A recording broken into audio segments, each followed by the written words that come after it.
West 2017. I'm DJ Tech Live, and I'm sitting here with my co-host, Kelly Link, and with much excitement and build-up, Ash, Assassin's Creed Origins. How are you doing today? Amazing. I love PAX. I love being here. Thank you for having me. It's exciting to talk about. No. Thank you for being here. I mean, it's I've been a fan for a long time, and we were talking a little bit backstage. Yeah. Can you tell us what are we going to expect out of this game?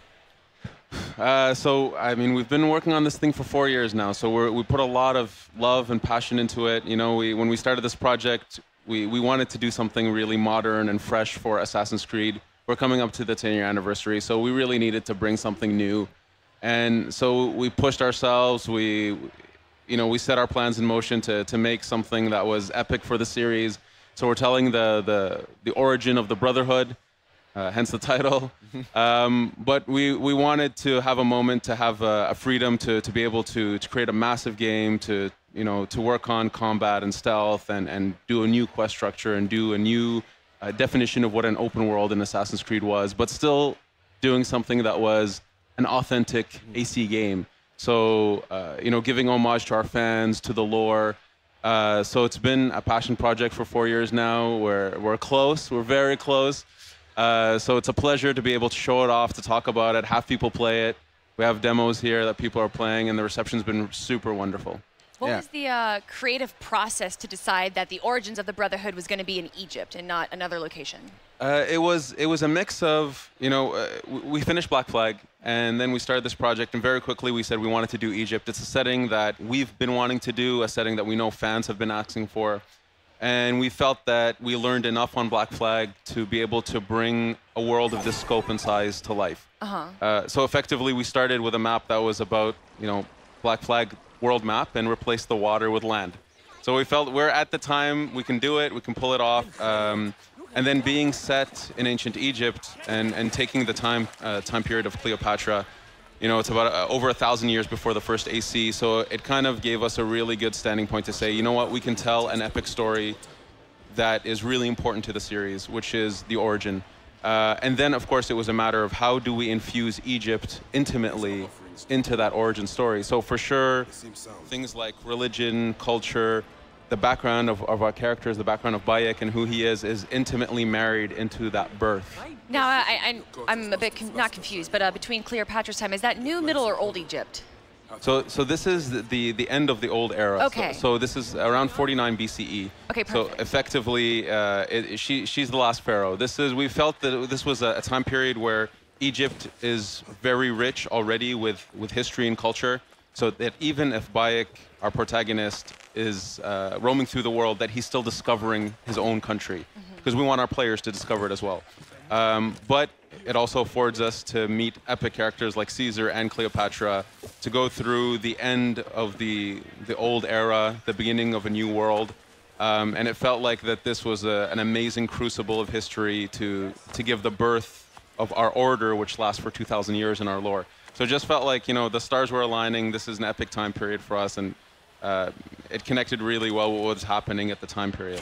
So tell me, the landscape, the environment, the feel, the passion, the emotion that you put into Cleopatra, as we saw in the trailer, looking at her subjects. You can see the love that was put into this game. I'm blown away. Thank you. Egypt, such a well-rich, lore-heavy, history-bringing place.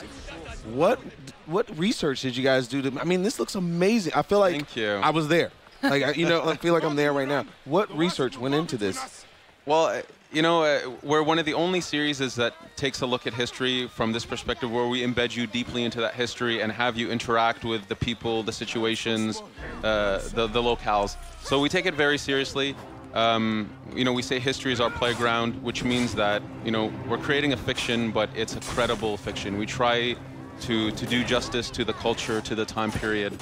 So we do a lot of research. The first 2 years of this project, as we're building prototypes, as we're figuring out the gameplay, we're doing a ton of research with historians, with Egyptologists on what are the details of this time, who are its people, what happened, not only in the big moments that we're aware of. So, for example, the Siege of Alexandria, which is a big epic moment. Of course. But in the details of what was happening in Memphis, what was happening in the Giza Plateau.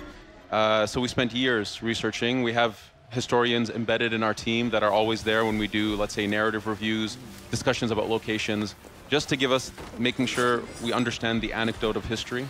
So we take it very seriously. We feel a responsibility to do justice to the culture, the time period, the history of it. If in some strange way we're somehow educating people on history, on Egypt, without them even realizing it, that's wonderful for us. So definitely a ton of effort goes into the research and bringing this world to life.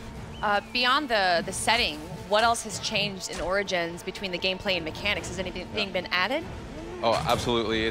So when I say we wanted to refresh the experience at some point means the narrative structure, the gameplay, the way content is presented to our players. It's effectively everything. Yeah, the UI even, right? Exactly. It's the way the players reads the game and reacts to it. So from the controllers, the combat system is built from scratch. We wanted something that was very versatile, something that was very dynamic. We wanted the RPG element to be much stronger in this game, that leveling up, having abilities, finding gear. So for example here, finding new gear really matters to the player. So making sure that works within the combat system, within stealth, was a lot that we had to work on. Here, this is an ability that we're seeing, which is that the players can kind of change the time of day because the ability to sleep. Exactly. We call it meditation. He's meditating. Okay. He's really I actually wasn't far off. Introspecting. But the idea is, the world is really alive. NPCs, the people who inhabit this world have schedules, have agendas and needs. Soldiers, if you try to infiltrate a place at night, you might have half the soldiers are sleeping. Or during the day that they're more on patrol, but maybe they've left the area. So maybe you have more guards at night, but more are sleeping. So the idea is players can really approach the world, the challenges at their own pace with a lot of different tools. Here we can see we're running into a tomb, which is a very cool way for us to create a more linear gameplay challenge. So puzzles, navigation challenges, that kind of thing, but still within the context of this big open world. So a lot of new mechanics, a lot of new things for players to explore and experience. I mean, the first thing I noticed when I seen one of the first trailers was the combat. Yeah. It's so fluid, and it looks amazing. And you were talking about bringing some RPG elements to it. Yeah. I saw numbers. Yeah. Are those for crits or? Yeah. That we have full-blown RPG. So we get a lot of questions about that. So in terms of UI, people can play with that. They can turn it off if they don't like it. But myself, I love the RPG elements. Yes. I want to see my crits. I want to see my. I love to min-max, right? Exactly. Like I want the best weapon. So can you change your weapons? Can you change your armor? Like, can you upgrade them? Oh, absolutely. So there's a massive gear system where gear has rarities, levels, attributes, properties. So for sure, you can find weapons that do bleeding damage, weapons that have crit. Oh yeah, we've gone far into the realm of RPG. Again, we felt like we're making a really big step for AC, something that's new. We wanted that if someone is playing the game for 40, 50 hours, the game's constantly rewarding them, providing them new challenges. So boss fights are a big thing in the game. There's a ton of bosses in the world. If they defeat all the bosses, do they get something extra? Oh, whoa. Let's put it this way. No. Let's put it this way. We consistently reward our players for exploring the game, for playing its challenges. So most definitely, the bosses constantly offer really awesome rewards. I'm just saying, I'm a There's completionist. lots of cool surprises. Yeah. So if I have to collect something, I want to make sure that I get all of it. And there's a lot of that in the game. Absolutely. We have a lot of stuff. We wanted that the game also feels organic, but you can trust the fact that if you explore, if you fight an awesome boss, you're gonna get something out of it. And that end shot that we just saw on top of the pyramid, was it like Mufasa, everything the light touches, you can go to? Pretty much. The world, any tip you see, you can pretty much get to, whether it's by horseback, camel, on foot, boat, whatever. We really wanted to bring Egypt to life, and for us that meant we're building a country. It's not just cities. It's cities within a massive countryside, as well as ravines, caverns, deserts. It's a really wonderful, epic world.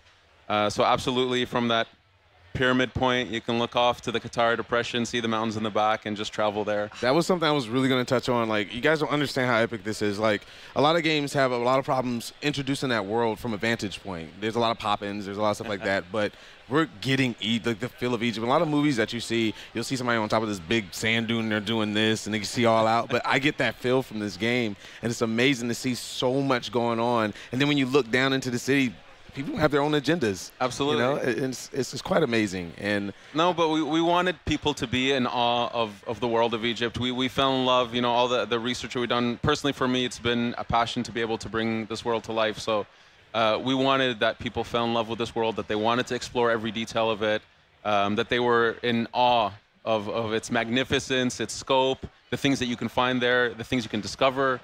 And I'm super, super proud of our artists, our technical artists, our engineers who brought this world to life, our level designers. So kudos to them. They did something special. Absolutely. And guys, what an amazing experience we just had today. Where can we find the game, and is there a date that we can get? Or? Yeah, absolutely. So, so we launch on October 27th.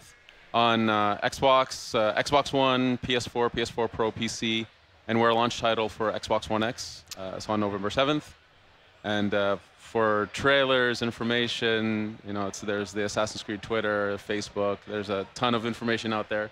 We're super proud to be able to show it off now and have people give us feedback. So it's an exciting time for us. Well, thank you so much. It was great having you Absolutely. here. And guys, I could talk all day about this, but we have to wrap it up.